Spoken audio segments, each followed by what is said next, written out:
Remember this chap? He sung that song, "It's Not Easy Being Green." Boris offended him and said it is easy being green. He's still getting over the shock, the poor chap. Well, it appears from what I read in the news, Boris, it might be easy being green, but it's not that cheap, is it?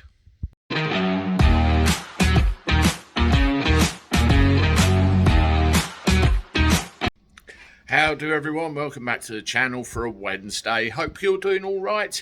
I'm sitting here in my nice warm house, heated up by my gas combi boiler, which is quite efficient, and I pay for every month, along with my electricity bill.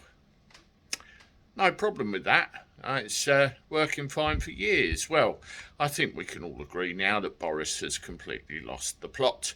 He wants to go green. He wants to put hot air pumps into our houses. He wants us all driving e-scooters and electric cars and Christ knows what else. He's gone green crazy. If you ask me, it's a bit questionable whether it's entirely him or these directions are coming from somewhere else, but the blonde buffoon is the one that we look to when all of this stuff is announced in the news. And it does come with its share of problems. Let's start with the heat pumps, shall we, that he wants to install in everybody's homes. £5,000 grant they're talking about giving people to encourage them to install it. That doesn't even cover half the cost of the installation. And not only that, check out this news article.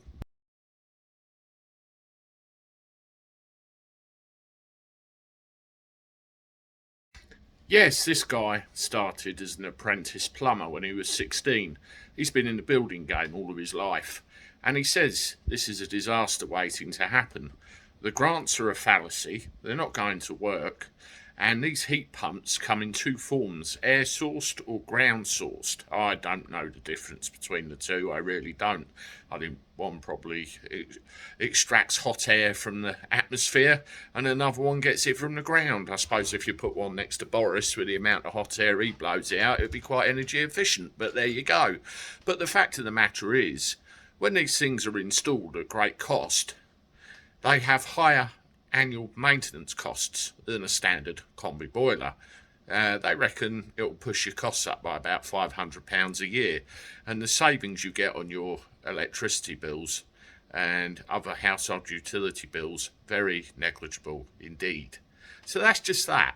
And the other thing as well, if you remove fossil fuels, you know, petrol, coal, gas and all the rest of it, you lose an awful lot in fuel duty that they stick on over the years, and it's got to come from somewhere.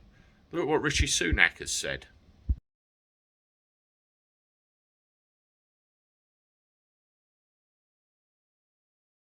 Yes, a grim warning to him about the billions of pounds extra the Treasury will have to raise every year.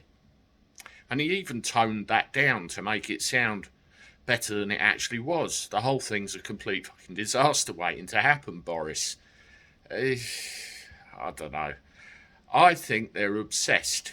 Yes, this planet may have problems. Yes, they may be as bad as they sound. Yes, they may be ramped up to make them sound worse than they actually are. You see all those arguments going around. And they seem to be obsessed with the idea of limiting what goes up in the sky. Now, what about turning it around on its head? Technologies to remove what's already up there. Plant some fucking trees. Far safer, far cheaper. That's all I'll say on the subject, but as far as this whole green industry goes, it's a disaster waiting to happen. Doesn't matter whether it's 2035, 2050 or 2258. It's crazy.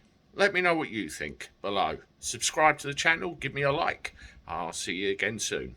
Toodaloo.